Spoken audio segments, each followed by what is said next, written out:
sulit mencapai target pertumbuhan 8% kalau kemudian peran swastanya itu masih begini-begini aja. Betul sekali, setuju. Karena ada 3 yang bisa menciptakan lapangan kerja dengan cepat ya. Satu adalah pangan, yang kedua manufaktur, terus yang ketiga infrastruktur. Sekarang kan makin turun kelas menengahnya gitu. Mantap, makan tabungan.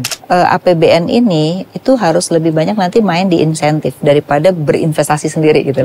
Saya melihat hilirisasi yang diomongin ini belum melihat demand side. Yang menjadi masalah adalah kita harus tahu demand-nya ada enggak gitu. Kalau nggak ada demand-nya buat apa? Demand side itu harus menjadi concern baik pemerintah maupun pengusaha. Tapi di sektor real di Indonesia belum banyak yang menggunakan digitalisasi. Problema kita adalah tidak membangun ekosistem pariwisata. Di Indonesia produktivitasnya rendah. Tenaga kerja kita juga produktivitasnya rendah. Konsumsi itu jangan diturunin, biarin gitu. Tapi harus nambah investasi. Nah, ini merupakan keseriusan Kadin di dalam membuat karena melibatkan seluruh stakeholder ya. Berarti ada 7 tema untuk pertumbuhan ekonomi teratas itu Bu ya. Itu dilihat banyak juga enggak, tapi dilihat dikit juga enggak. Tapi ini memang harus dijalanin semua secara bersama-sama Bu ya. Betul sekali. Bagaimana mengakselerasi pertumbuhan UKM dengan off-taker atau global value chain atau supply chain dengan pengusaha ya. Tapi yang dilupakan adalah connectivity. Pak Prabowo kan sekarang mau bikin makanan gratis, arahnya kemana sih sebenarnya? Meningkatkan skill daripada SDM kan gitu. Pak Prabowo pengen kita tuh punya mandiri pangan. Bicara mandiri pangan berarti kita harus pilih mana yang memang kita ingin besarkan ya, baik itu untuk domestik maupun untuk ekspor lah ya.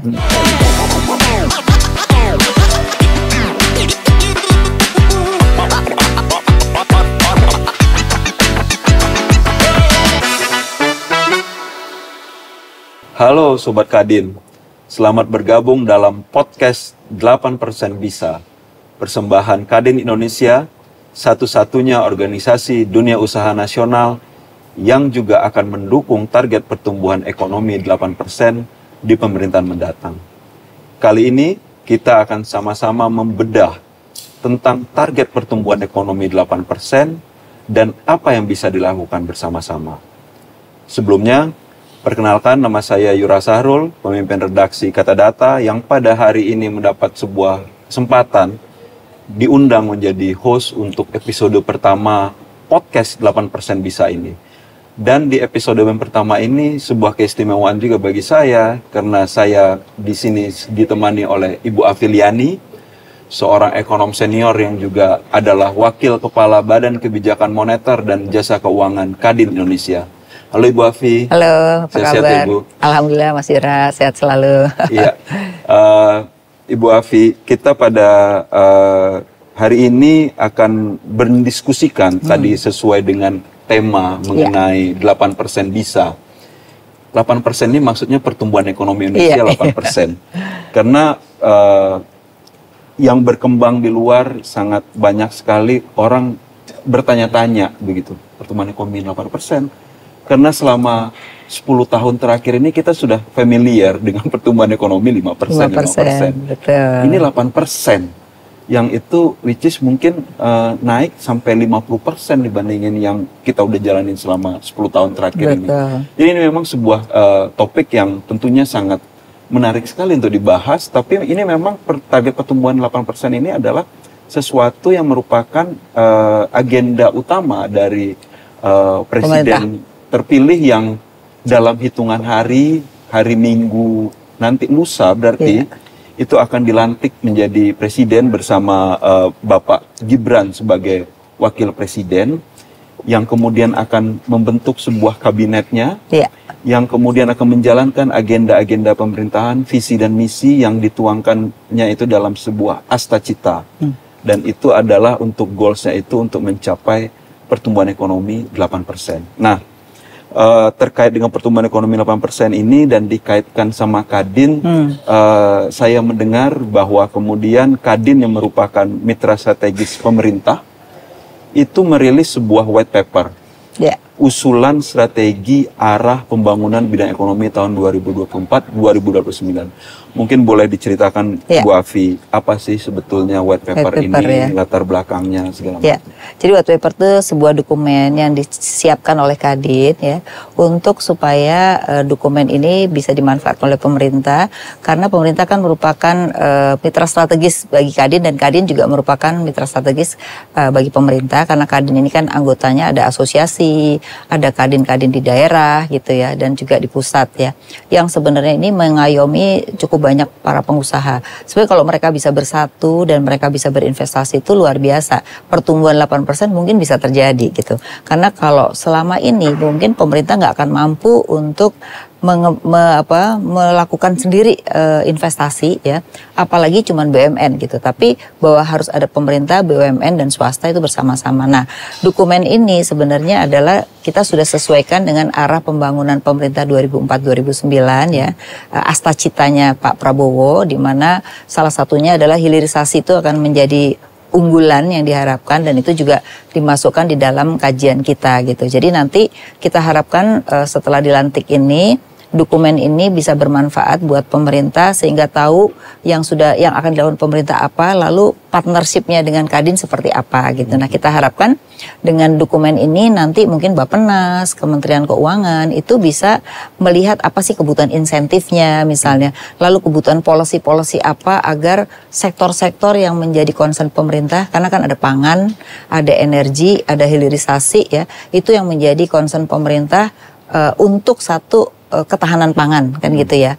Yang kedua adalah penciptaan lapangan kerja yang selalu diomong-omongkan oleh Pak Prabowo ya, karena Pak Prabowo ingin menurunkan kemiskinan, lalu juga kelas menengah kita juga bisa meningkat gitu. Jadi itu sebenarnya dokumen ini akan mampu sebenarnya dengan kerjasama itu meningkatkan pertumbuhan ekonomi gitu. Jadi dengan target pertumbuhan 8% dan untuk mencapainya itu pasti akan melibatkan keterlibatan dari sektor swasta, pengusaha, dan itu bernaung di dalam Kadin. Karena itulah kemudian Kadin meng-create white paper ini. Biar Betul kemudian sekali. ini bisa.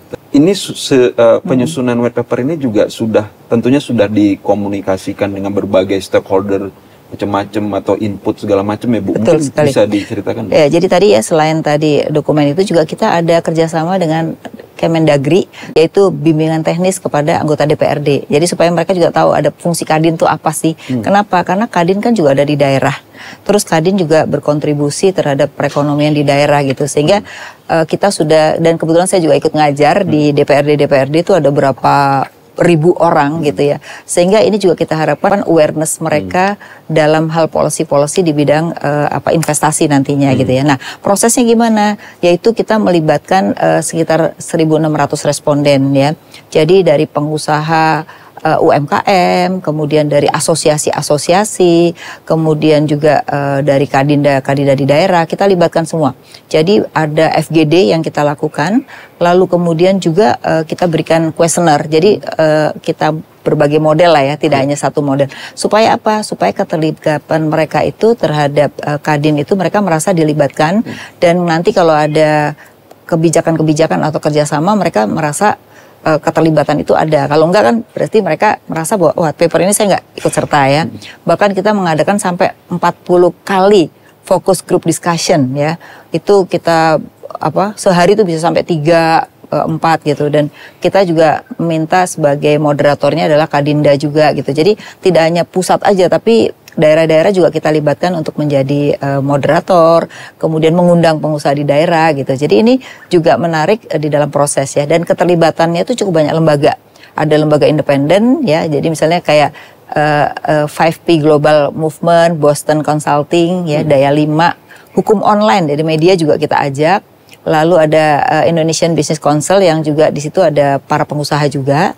Terus Indef ya, kebetulan saya di sana juga. Ini kan lembaga think tank ya juga. Jadi tidak hanya yang keterlibatan pengusaha tapi juga think tank yang independen ya. Lalu McKinsey dan juga Universitas Gadjah Mada yang kaitannya dengan BIMTEK tadi gitu. Nah, jadi berbagai lembaga ini yang membantu kita sebenarnya di dalam membuat atau mempersiapkan white paper ini. Jadi white paper ini benar-benar kita buat, tidak asal buat, tetapi benar-benar melibatkan dan ada prosesnya gitu. Tidak hanya terima jadi dari lembaga-lembaga ini gitu ya. Dan sampai saat ini cukup cepat sih kita menyelesaikannya, dalam waktu sekitar 4-5 bulan kita udah bisa menyelesaikan gitu. Jadi kalau yang saya tangkap dari penyusunan white paper ini, pertama itu adalah bottom up ya. Betul dari sekali. bawah dulu, bukan kemudian terima jadi, betul. Atas. Kemudian juga ini juga cukup komprehensif karena melibatin berbagai macam pihak ya, komponen, Bu, ya. betul. Inputnya beragam tentunya ya Bu ya, dan tentunya tidak hanya sekedar komprehensif, tapi ini juga mestinya juga cukup tajam rekomendasinya nanti ya Bu ya. Betul. Bu Afi, ini white paper ini kan sudah jadi ya Bu ya. Betul sekali. Akan diserahkan ke pemerintahan mendatang itu berarti setelah dilantik ya Bu? Betul, pastinya, karena kan legalisasi pemerintah kan setelah dilantik. Kalau belum kan nanti masa memberikan kepada calon yang akan dilantik kan ya. Jadi nanti setelah tanggal 20 ini diharapkan kita akan menyampaikan white paper ini dan kita berharap white paper ini benar-benar bisa dijadikan pedoman pemerintah ya. Bahkan kalau perlu menurut saya nih yang belum masuk di white paper sih gitu ya. Kalau perlu di setiap kementerian itu ada forum yang dilegalkan di mana nanti pengusaha yang sesuai dengan bidangnya itu bisa menjadi partner gitu. Sehingga kebijakan itu tidak selalu harus dikeluarkan dulu kalau orang protes baru diganti ya. Tapi justru benar-benar sebelum dikeluarkan kebijakan itu mengajak ikut serta pengusaha untuk diskusi sehingga ketika dikeluarkan itu memang benar-benar bisa mengenerate pertumbuhan ekonomi gitu loh. Karena apa? Orang mau investasi kan gitu.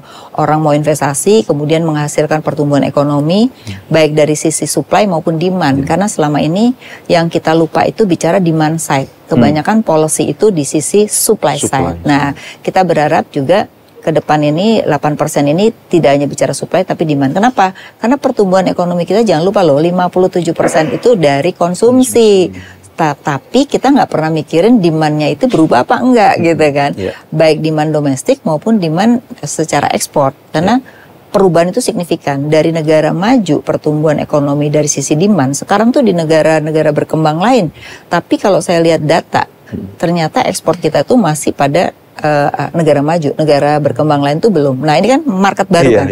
Jadi meng-create demand itu saya rasa juga menjadi PR pemerintah dan itu harus bekerja sama dengan Kadin pastinya. Karena kemudian kita berbicara pertumbuhan ekonomi 8%. Sesuatu hal yang mungkin kalau bagi generasi yang usianya mungkin baru lahir tahun 90-an apa 2000-an gitu tuh 8%, kayaknya belum pernah deh ekonomi Indonesia 8% gitu ya. Aja ya. Iya gitu, selalunya itu tuh ya 5% lah paling tinggi kan segala macam gitu.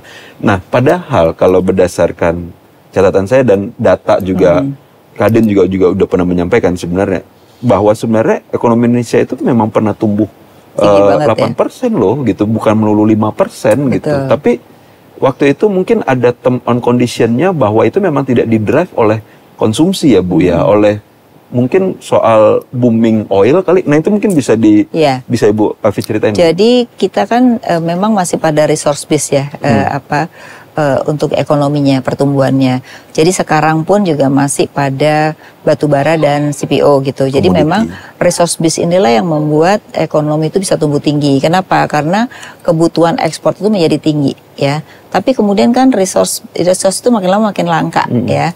Kemudian juga negara-negara lain juga mengembangkan dong teknologi yang tinggi ya. Nah kita ini ketinggalan. Kalau jujur aja kita teknologi kita di Indonesia ini masih masuk low tech, low teknologi, belum masuk pada menengah atau high teknologi gitu. Nah otomatis misalnya saja dari sumber daya alam pertanian aja. Dulu kita pertanian tuh luar biasa, bahkan tongkat dan batu bisa jadi tanaman gitu ya. Sekarang udah nggak lagi gitu ya. Nah artinya apa? Artinya ketertinggalan kita adalah tidak mengikuti zaman. Nah, artinya waktu tumbuh 8% itu sesuai dengan zamannya gitu. Karena zaman itu memang masih pada resource base. Tapi harusnya kita sekarang mengejar ketertinggalan kita dengan inovasi, dengan high teknologi dan digitalisasi gitu ya. Digitalisasi kan kita banyak omongin, tapi sebenarnya jujur aja dalam kebijakan itu atau dalam implementasinya digitalisasi itu masih pada sektor perbankan dan keuangan. Tapi di sektor real di Indonesia belum banyak yang menggunakan digitalisasi. Padahal di negara-negara lain itu udah pakai robot gitu ya. Yang efisiensinya kan makin tinggi. Sehingga daya saingnya makin tinggi dong. Nah negara yang punya daya saing makin tinggi, mereka pertumbuhan ekonomi pasti juga tinggi. Kenapa? Dia ekspornya jadi besar ya. Kalau konsumsi, hampir semua negara dari zaman dulu pasti kontribusi konsumsi itu pasti tinggi gitu loh. Nah sekarang aja negara yang memang sudah masa aging ya, orang tuanya lebih banyak, itu cenderung memang pertumbuhan ekonominya sudah rendah karena demand-nya lebih kecil. Nah cenderung mereka ekspansi nih investasi. Jadi jujur aja Indonesia ini sebenarnya masih punya masih punya potensi. Satu adalah demandnya sangat tinggi. Yang kedua sebenarnya Indonesia ini menjadi incaran para investor sebenarnya. Cuman masalahnya adalah investor tuh mau masuk butuh kepastian hukum, butuh kebijakan-kebijakan yang memang membuat mereka itu investasinya bisa jangka panjang. Nah akhirnya apa? Karena orang masih takut terhadap hal ini, investasi banyak tapi short term. Misalnya cuma beli saham, beli obligasi, habis itu pergi lagi. Makanya rupiah kita jadi portofolio hanya portofolio terbesar. Itu bisa kelihatan. Dulu FDI kita yang tinggi, sekarang portofolio lebih tinggi daripada FDI gitu. Nah, itulah yang menyebabkan kenapa kita nggak bisa tumbuh di 8% lagi. Berarti kalau yang saya tangkap Bu, kita pernah 8%, tapi itu sesuai sama zamannya. Ketika itu adalah komoditi, resource base, begitu ya. Tapi kemudian ketika zamannya berubah, kalau pertumbuhan ekonomi tetap mau lebih tinggi, ya dia harus adjust dengan apa yang ada gitu. Dari sisi supply-nya ya. Dari sisi supply-nya. Berarti kalau ini kan berarti tadi saya catat di inovasi, digitalisasi yang perlu dioptimalkan. Teknologi kita tuh masih dianggap dibandingkan negara ASEAN aja kita masih low teknologi. Betul. Pertanian di tempat lain kan udah pakai high teknologi sehingga produktivitas tinggi. Di Indonesia produktivitasnya rendah. Tenaga kerja kita juga produktivitasnya rendah gitu. Jadi memang mau naikin UMR terus kalau produktivitasnya rendah ya nggak akan mungkin Indonesia bisa punya daya saing gitu. Betul. Berarti Bu Afi, untuk kemudian ekonomi bisa tumbuh dari 5 ke 8% itu yang selama ini selalu didrive oleh konsumsi. Kemudian ini biar tumbuh 8% berarti soal ekspor impor, industrialisasi gitu ya Bu? Iya, jadi investasi ya? Betul, investasi itu nomor satu ya. Artinya konsumsi itu jangan diturunin, biarin gitu. Tapi harus nambah investasi. Nah investasi untuk apa? Pastinya investasi ini nanti berkaitan dengan jasa dan produk juga dong. Untuk domestik dan juga untuk ekspor kan gitu. Nah kita bagi dua nih, ada UMKM, ada sektor corporate kan gitu ya. Nah, UMKM ini sebenarnya juga harus didukung. Kenapa? Dia kontribusi terhadap PDB-nya tuh 60% loh, gitu loh. Tetapi problema mereka tuh nggak naik-naik kelas kan. Jadi mereka itu ya begitu aja. Nah, di negara-negara lain seperti Thailand dan Korea, kontribusi mereka terhadap global value chain itu udah hampir 40%. Gitu. Jadi menurut saya satu PR-nya pemerintah harus bisa menaikkan UMKM, naik kelas UMKM. Gimana caranya? Yaitu mereka harus membuat UMKM itu mempunyai supply chain dengan perusahaan besar ya. Selama ini tuh nggak ada insentif gitu. Jadi menurut saya perlu kasih insentif lah supaya apa? Para pengusaha itu tidak semuanya bahan bakunya impor.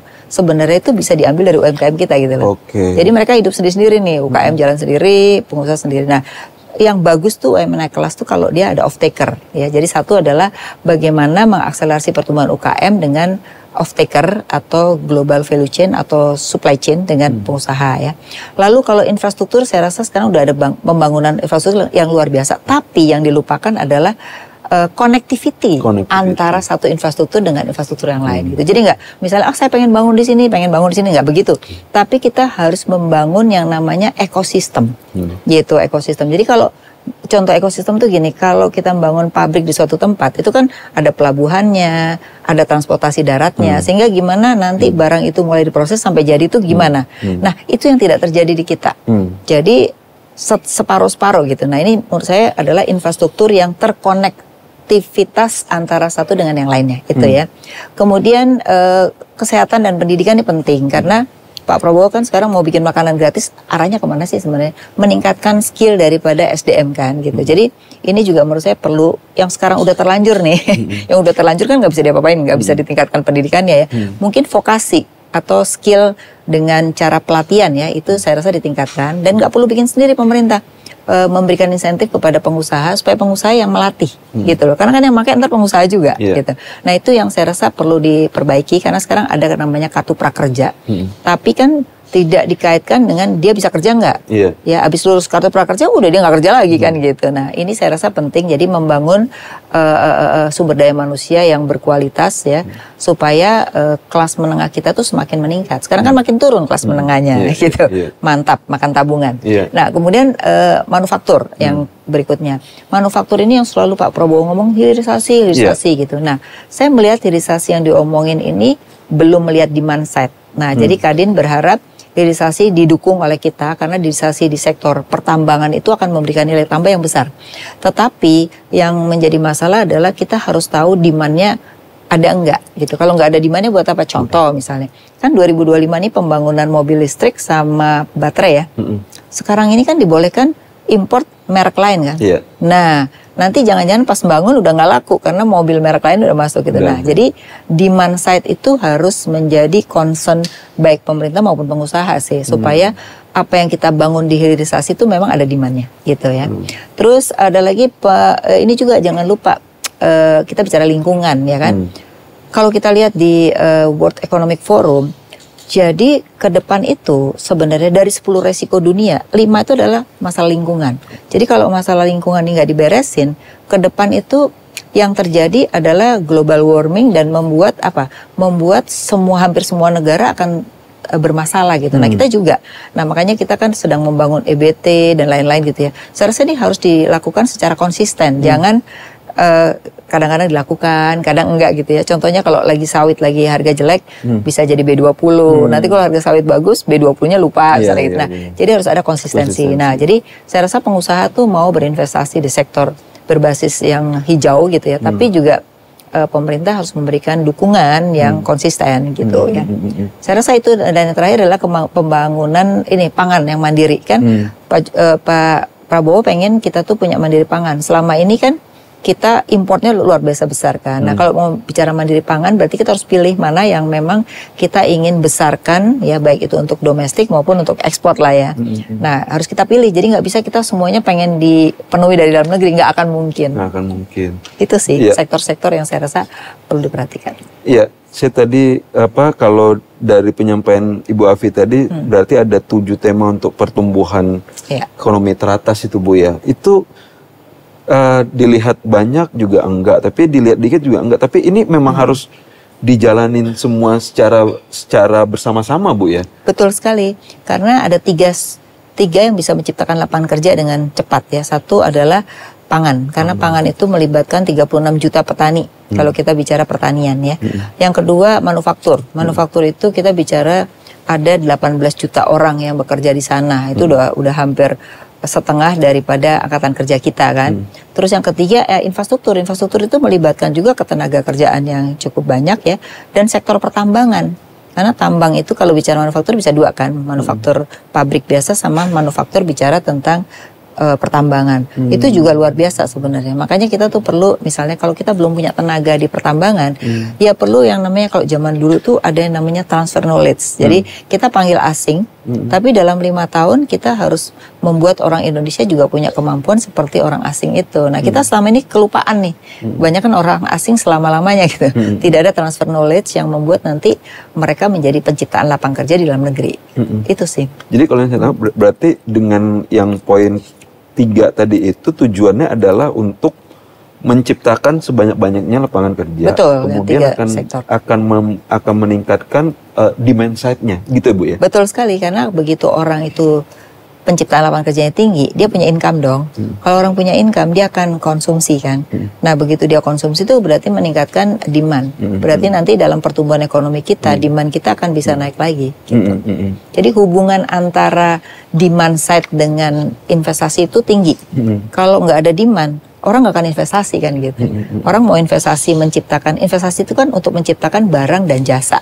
Nah barang jasa itu kan harus dijual lagi kepada masyarakat kan gitu. Nah kalau masyarakatnya nggak punya income, akhirnya ini menjadi stuck, nggak bisa kejual gitu. Maka investasi biasanya turun gitu.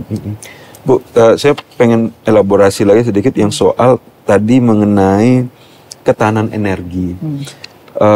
Dan itu juga kan memang menjadi salah satu poin di asacitanya Pak Prabowo gitu Bu ya. Cuman ketahanan energi ini kan selalu, kalau yang saya lihat gitu ya, apakah bisa diselaraskan antara ketahanan energi ini antara yang namanya energi fosil sama energi terbarukan, begitu. Belum lagi kalau kita berbicara kemudian energi terbarukan ini mungkin masih butuh waktu dan mungkin akan costly. Nah kalau dari Ibu Afi lihat atau mungkin ada di dalam gimana caranya ya? Gimana itu Bu ya? Oke, jadi gini, sebenarnya kalau di dalam white paper ini kan kita menyampaikan bahwa sebenarnya EBT itu kan sudah ada di dalam roadmapnya pemerintah sebenarnya di ESDM, tapi seringkali tidak dijalankan. Jadi yang dibetulin roadmapnya terus gitu. Nah sebenarnya apa pengusaha mau investasi nggak mau? Problemnya adalah ketika orang sudah investasi kebijakannya berubah-ubah. Jadi contohnya kayak B20 lah, dulu dipakai gitu. Tapi kemudian ketika udah mulai harga sawit mulai tinggi, kan nggak ada yang setor lagi kan. Nah pengusaha kan repot, yang udah produksi EBT tadi nggak ada bahan baku dong. Nah kan harus ada misalnya berapa sih yang harus di domestik, yang nggak boleh diekspor, kan harus ada policy itu kan gitu. Nah jadi artinya apa? Swasta tentu ingin bekerja sama untuk membangun EBT ini gitu, dan banyak yang mau, cuman problemnya itu satu ya. Yang kedua misalnya sekarang kan pakai solar ya, matahari. Sekarang masyarakat dibolehin kan, tapi kan begitu mereka punya kelebihan harus setor ke PLN misalnya. Nah itu kan harusnya kalau semakin banyak masyarakat melakukan sendiri lebih bagus dong. Artinya apa? Itu ketergantungan terhadap pemerintah makin turun, kan subsidi bisa makin turun gitu. Nah saya rasa ini juga policy kayak gini harus dibuka gitu. Jangan semuanya tuh dimonopoli oleh PLN gitu. Itu contoh-contoh bagaimana energi, karena yang terbesar itu energi itu dari satu adalah transportasi, 80% itu sebenarnya transportasi. Jadi transportasi umum itu harus lebih diperbanyak supaya juga masyarakat kelas menengah itu tidak harus menggunakan kendaraan sendiri kan. Selain tadi masalah lingkungan teratasi, juga masalah ini tadi gitu, polusi. Terus yang satunya lagi soal pangan Bu, karena kemudian memang ini salah satu isu strategis juga ke depan ya, karena ibaratnya soal ketahanan pangan. Di satu sisi memang pasti kita butuh sebuah ketahanan pangan ya, yang disebut mungkin swasembada, walaupun mungkin juga swasembada itu apakah semua pangan itu harus kita swasembadain. Tapi juga hal yang menarik lainnya Bu, bagaimana sektor pangan ini kemudian memang didorong menjadi sebuah industri gitu kan Bu ya. Karena tadi kata Bu Afi juga, ini adalah salah satu hal yang kemudian kalau memang mau pertumbuhan 8% ini yang harus ditingkatin. Kira-kira gimana Bu biar kemudian pangan ini pun kayak naik kelas gitu loh Bu. Ya, jadi kalau kita lihat ya di Indonesia ini pangan itu kan masih tradisional sebenarnya. Tapi sudah mulai banyak pengusaha yang bermain di ini panganan yang organik. Jadi mereka sudah mulai, tapi kan nggak ada insentif gitu loh. Jadi memang APBN ini itu harus lebih banyak nanti main di insentif daripada berinvestasi sendiri gitu loh. Kenapa? Karena kalau insentif itu akan membuat orang tuh mau berinvestasi ya. Nah kenapa perlu pangan? Karena pangan ini kan kebutuhannya makin besar, di mana jumlah penduduk makin naik, sedangkan pangan itu kan tumbuhnya makin lambat gitu. Nah jadi menurut saya kita nggak perlu semuanya kita nanam sendiri gitu, tapi kita pilih mana yang itu memang cocok dengan lahan kita dan itu adalah kebutuhan masyarakat banyak. Karena di Cina pun contohnya kayak kedelai hitam tuh nggak produksi sendiri sekarang. Kenapa? Karena itu kan makan air yang besar kan. Nanti rebutan sama masyarakat. Nah, tapi dia import nggak apa-apa, tapi kemudian dia juga harus menggantikan itu untuk ekspor yang besar, sehingga devisanya tetap bagus gitu lah. Nah jadi kita juga mesti pilih nanti mana sih yang kira-kira lahan kita masih bisa ya. Menurut saya sekarang kalau kita bisa mendata antar provinsi aja, sebenarnya antar provinsi itu bisa saling melengkapi loh. Gitu, saya udah lihat beberapa provinsi ya, mereka kerjasama dengan provinsi lain, jadi mereka nggak import, tapi antar provinsi kerjasama. Karena ada provinsi yang kelebihan pangan, ada provinsi yang kekurangan gitu. Saya rasa ini perlu dibangun juga kerjasama antar daerah ya, yang mungkin nanti bisa dikasih insentif gitu sehingga mereka berlomba-lomba untuk kerjasama. Soal infrastruktur Bu, 10 tahun terakhir ini di pemerintahan Pak Jokowi ini kan sangat masif sekali Bu ya. Tadi Ibu sampaikan juga bahwa yang dibutuhkan sekarang sebenarnya adalah konektivitas, interkoneksinya. Gitu. Koneksi itu bukan berarti hanya teknologi ya. Konektivitas itu dalam arti antar satu infrastruktur dengan infrastruktur lain itu harus saling berkaitan. Jadi mungkin Ibu Afi ngelihat dan barangkali di pemerintahan ke depan, mungkin kalau 10 tahun terakhir ini yang didorong benar infrastrukturnya, sekarang sebenarnya infrastrukturnya udah terjadi, menautkan yang udah terbangun ini Bu ya. Betul, gitu. Jadi yang sudah terbangun itu harus terkonek satu dengan yang lain. Lalu yang kena dampak, karena banyak masyarakat tuh kena dampak akibat dari pembangunan. Kenapa? Misalnya jalan tol kan cukup besar ya, berapa kilometer itu. Itu masyarakat yang tadinya hidup di sekitar itu, sekarang kena dampak mereka harus tergusur kan, gitu. Nah ini yang harusnya menurut saya dipikirkan kalau ada pembangunan infrastruktur itu masyarakatnya ini gimana caranya mereka bisa tetap hidup. Jangan mereka akhirnya hanya jual tanah, mereka hidup dari jual tanah, habis itu miskin lagi gitu loh. Nah ini yang saya rasa perlu dipikirkan oleh pemerintah. Dan yang kedua adalah yang sudah terbangun ini connectivity. Jadi misalnya kita ujungnya di mana sih demand gitu. Lalu kita telusur sampai dengan supply-nya gitu. Sehingga cost-nya, karena sekarang ini high cost ekonomi masih tinggi, terutama adalah ongkos delivery barang, yaitu masih tinggi sekali. Pengusaha masih mengeluhkan. Tidak wajar lah. Gitu. Nah ini kan berarti kaitannya dengan delivery barang. Kalau Ibu Afi ngelihat hilirisasi yang perlu dikembangkan atau didorong di Indonesia itu adalah sektor-sektor apa aja, termasuk juga pertanyaannya saya adalah ke depan sektor-sektor ekonomi ini yang perlu di-push, perlu didorong itu tuh apa aja sih Bu? Sesuai mungkin tadi mungkin soal demand dan kemampuan dan kekuatannya kita Bu. Jadi hilirisasi itu yang saya lihat pertama soal tambang ya. Pertambangan kita ini sekarang ekspornya kan banyak barang mentah, ya kan. Nah kemudian sudah mulai bicara tentang smelter kan. Tapi persoalannya adalah apakah kita dengan membangun smelter itu sudah otomatis kita mengatakan itu hilirisasi? Belum tentu. Kenapa? Karena kita belum melihat demand-nya. Jadi perlu membangun melihat demand-nya, kebutuhannya apa, sehingga pembangunan kita terhadap hilirisasi atau manufaktur itu sesuai. Jadi satu sektor tambang, karena pertambangan kita tuh sangat luar biasa ya. Dan yang perlu dibangun adalah membangun lingkungannya, karena jangan sampai setelah mereka habis ya udah ditinggal, karena kita masih punya cadangan tuh sampai 50 sampai 70 tahun. Saya rasa ini perlu dilanjutkan ya. Kemudian yang kedua adalah kaitannya dengan tadi sektor pertanian. Sekarang ini kan cenderung ya udah jualan mentah aja gitu. Tapi bagaimana membangun itu menjadi produksi. Misalnya kayak jagung, nggak jual jagungnya, tapi jagung dibuat makanan sehingga menjadi makanan higienis, bisa diekspor. Karena menurut saya kayak kuliner di Indonesia itu kan luar biasa. Tapi kan promosinya yang terkenal cuman rendang aja gitu. Tapi sebenarnya ini menjadi potensi besar sih menurut saya, hilirisasi di sektor agroindustri ya, agroindustri ya. Nah yang ketiga mungkin terkait dengan selama ini kan kita kayak baju-baju bermerek itu sebenarnya produksinya di Indonesia kan, ya kan. Jadi kayak maklun gitu loh. Jadi nggak ada merek, nanti dia yang merekin kan gitu. Nah ini saya rasa nggak masalah gitu, tapi perlu diperluas karena kita masih punya potensi yang banyak. Jadi mungkin di Departemen Perindustrian ini perlu melihat lagi roadmap-nya, sebenarnya kita tuh punya kompetensinya di mana gitu. Kan udah nggak sesuai lagi yang sekarang ada, yang mereka punya gitu sih.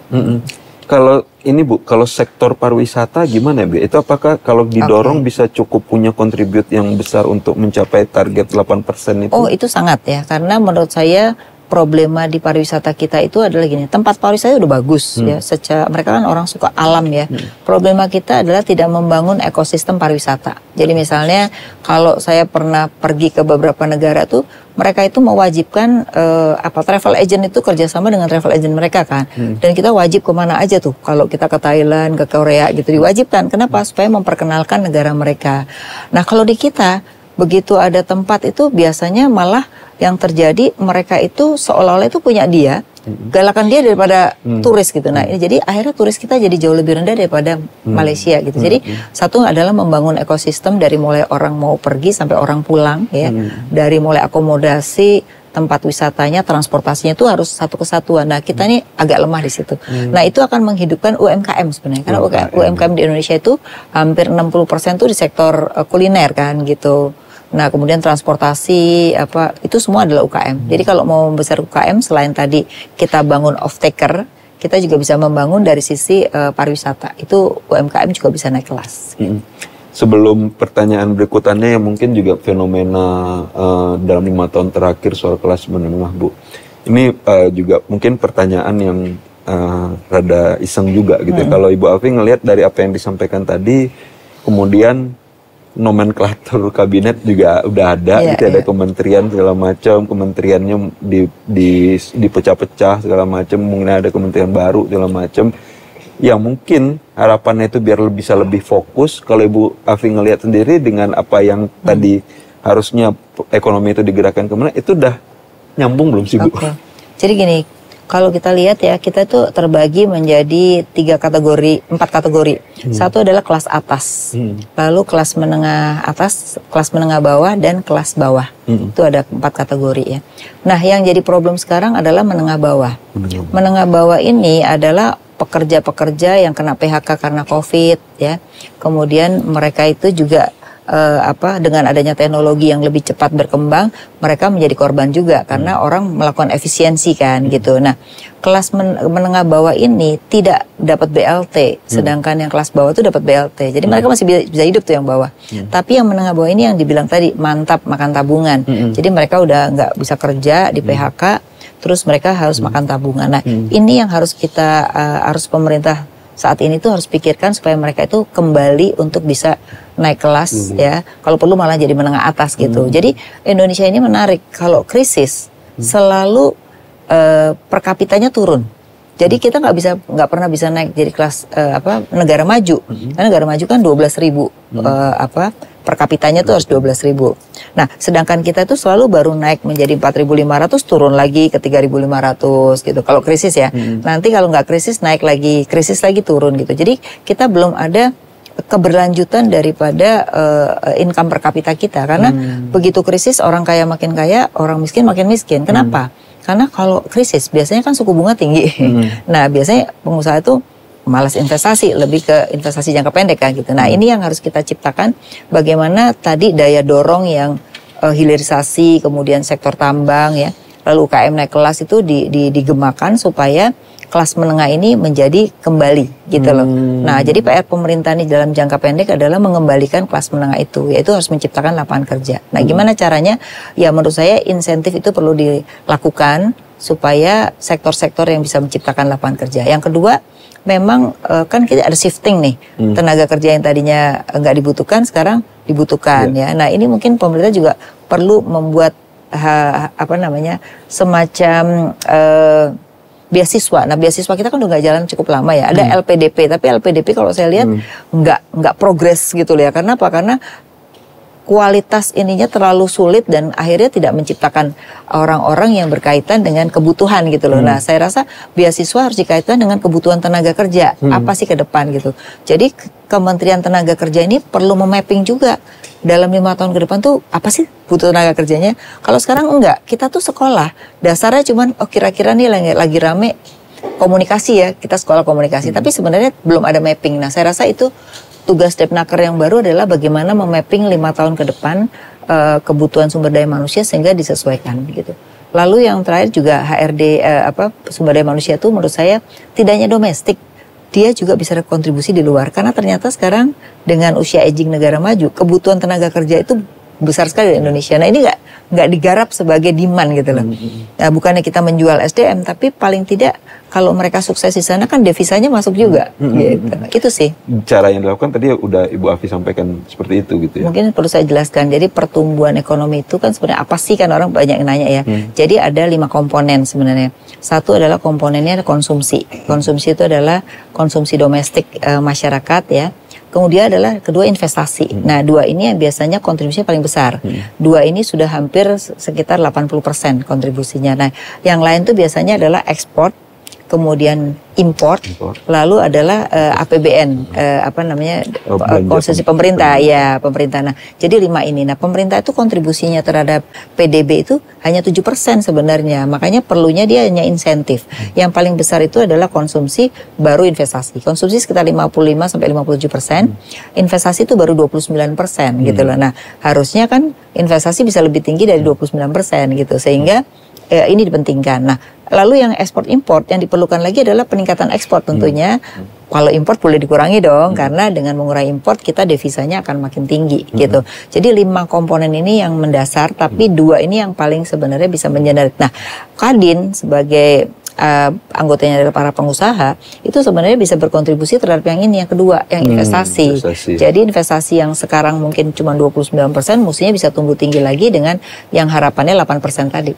Jadi kalau demand-nya naik, investasinya pasti naik gitu. Nah, 2 ini pasti kontribusi paling besar gitu. Nah, bagaimana agar kemudian investasi ini bisa meningkat dan disitulah peran dari perusahaan swasta yang juga Kadin di situ, karena kita juga tahu bagaimana kemudian belakangan ini dominannya BUMN dalam perekonomian Indonesia. Iya, nah itu benar sekali. Saya setuju ya. Jadi sebenarnya kalau di dalam undang-undang BUMN itu adalah sebenarnya masuk pada sektor-sektor yang swasta tidak mampu. Sebenarnya gitu definisinya. Sehingga kalau swasta udah masuk, ngapain BUMN harus masuk gitu. Tapi kan sekarang enggak. semua yang dimasuki BUMN itu ya swasta udah bisa, bahkan mungkin lebih bersaing swasta gitu. Nah, oke lah, nggak perlu kita seperti itu, tapi equal treatment terhadap BUMN dan swasta itu harusnya sama. Jadi kayak beberapa tahun belakangan ini kan semuanya tuh penugasan gitu loh. Mestinya menurut saya jangan penugasan. Ya siapa yang mampu dengan kualitas baik, harga yang kompetitif ya harusnya boleh gitu. Nah, jadi menurut saya ke depan ini memang banyaklah memberdayakan sektor swasta. Ya BUMN boleh, tapi menurut saya lebih banyak mungkin public goods yang dibutuhkan ya. Ataupun kalau mau main di sektor yang sama ya harus bersaing gitu. Karena swasta ini akan lebih punya kemampuan di dalam apa? Mengenerate dari investasi. Nah, jadi menurut saya memang sudah saatnya keterlibatan swasta itu lebih banyak karena dana dari swasta untuk investasi itu akan jauh lebih besar dibandingkan dari BUMN. Jadi intinya yang Ibu Afi sampaikan, rasanya sulit mencapai target pertumbuhan 8% kalau kemudian peran swastanya itu masih begini-begini aja. Betul sekali, setuju. Jadi peran swasta harus lebih besar dari sekarang ya. Oleh karena itu yang mereka tanyakan itu kemarin ini beberapa kali diskusi dengan teman-teman ya. Satu adalah kepastian hukum, karena itu mereka melihat bahwa dia bawa uang besar. Kalau nggak ada kepastian hukum, terutama di daerah ya, karena kan mereka pasti investasinya di daerah. Nah itu mereka agak ragu-ragu. Yang kedua adalah kebijakan antar departemen. Jadi karena kan biasanya gini, mereka tuh tambang misalnya, itu kan hubungannya tidak hanya dengan ESDM, tapi hubungannya juga dengan yang menteri menteri kelingkungan, menteri yang lain-lain, menteri perindustrian. Nah, ini seringkali nggak terkonek, sehingga mereka kadang-kadang punya masalah di sini sehingga nggak jalan gitu. Akhirnya uangnya udah masuk, nggak jalan juga. Nah, jadi kepastian hukum dan kebijakan serta pemerintah daerah itu juga harus punya satu kesatuan di dalam kebijakan investasi, sehingga saya rasa kalau itu terjadi pasti akan besar. Satu yang akan paling besar itu di sektor pertambangan pasti akan tinggi, manufaktur dan agroindustri saya rasa itu investor juga besar. Kenapa? Karena orang itu melihat pertumbuhan penduduk itu kan akan cepat. Jadi pangan itu nggak akan ada matinya gitu. Jadi kalau ada pertanyaan misalnya apakah kemudian bisa optimis 8% tercapai dari kacamata dunia usaha, jawabannya itu jawabannya bisa dong, asal tapi ada prasyarat-prasyarat ini tadi Bu ya, kepastian hukum, sinkronisasi antar kebijakan, segala macam gitu Bu ya. Gitu. Dan untuk tadi ini mungkin kita sudah sampai di ujung diskusi yang memang cukup panjang, tapi menurut saya masih kurang panjang. Nanti episode berikutnya. Cuman maksudnya tadi white papernya juga udah substansinya juga udah Ibu Afi sampaikan juga gitu ya. Cuman kan pastinya ini tidak cuman berhenti menjadi sebuah white paper yang kemudian direkomendasikan.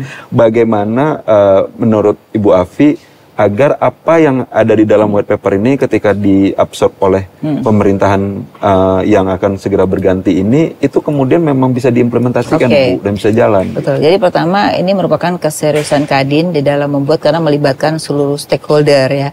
Nah kita harapkan dengan white paper ini kan memang ini masih seputar ide-ide apa yang untuk bisa pertumbuhannya, maka perlu nanti duduk bersama untuk bisa mendetailkan dari usulan-usulan Kadin ini ya. Jadi nanti kalau bisa pemerintah bisa melibatkan teman-teman di Kadin itu untuk di setiap departemen yang berkaitan dengan bidangnya gitu ya, sehingga satu kebijakan tadi yang dibutuhkan investor itu bisa sesuai ya. Kemudian yang kedua juga pastinya kalau dengan keterlibatan Kadin kan para investor ini melihat Kadin juga gitu loh. Kadin gimana rekomendasinya gitu, karena mereka juga banyak tanya di Kadin mengenai sektor-sektor, kemudian mengenai kepastian hukum gitu. Jadi kita nanti kalau bisa ya mendetailkan itu, dilibatkan dengan Bappenas mungkin yang perencana ya, kemudian kaitannya dengan insentif dengan Departemen Keuangan. Saya rasa keterlibatan itu harus dilegalisasi mungkin dengan tadi yang saya sampaikan tadi, forum-forum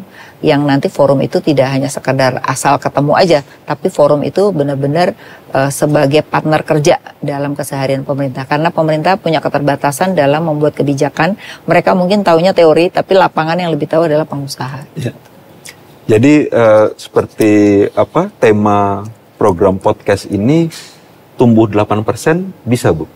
Bisa asalkan, bisa asalkan gitu ya. Jadi saya rasa tidak ada yang tidak mungkin, apalagi cita-cita Pak Prabowo 8% ini luar biasa ya. Makanya kita berharap dengan white paper ini untuk menyemangati pemerintah bahwa pengusaha itu juga mendukung pertumbuhan yang tinggi gitu loh. Karena banyak orang kan pesimis. Nah, kita salah satunya yang optimis lah gitu ya. Tapi itu tadi bahwa arah kebijakan ini kita sudah masukkan apa sih sektornya. Kemudian bagaimana cara-cara ya sehingga apa yang dimau oleh investor itu memang bisa dipenuhi oleh pemerintah gitu. Ya, luar biasa sekali diskusi kita pada hari ini seputar white paper usulan strategi arah pembangunan bidang ekonomi tahun 2024-2029 dan momennya juga pas ini Bu Afi karena memang kemudian tinggal dalam hitungan hari pergantian pemerintahan baru sehingga kemudian white paper ini yang merupakan sebuah inisiatif dan bentuk komitmen Kadin Indonesia sebagai perwakilan dunia usaha dan mitra strategis pemerintah itu bisa bersama-sama mendorong pertumbuhan ekonomi 8% yang pastinya harus inklusif dan berkelanjutan ya Bu Afi. Betul sekali. Baik. Demikianlah diskusi yang cukup dalam dan insightful saya bersama Ibu Afi Liani. Terima kasih banyak Ibu Afi atas waktu dan penjelasan yang sangat-sangat menjelaskan dan cukup clear. Semoga apa yang menjadi inisiatif Kadin ini bisa diterima dan diimplementasikan sehingga yang namanya pertumbuhan ekonomi 8% itu tuh secara bersama-sama itu bisa dicapai. Ya. Baik, Sobat Kadin, terus ikuti perkembangan terbaru tentang inisiatif ini melalui media sosial resmi Kadin Indonesia. Dan rasanya juga untuk mencapai tadi 8% itu memang kita mesti mewujudkannya bersama-sama ya. 8%-nya agar bisa menjadi 8%.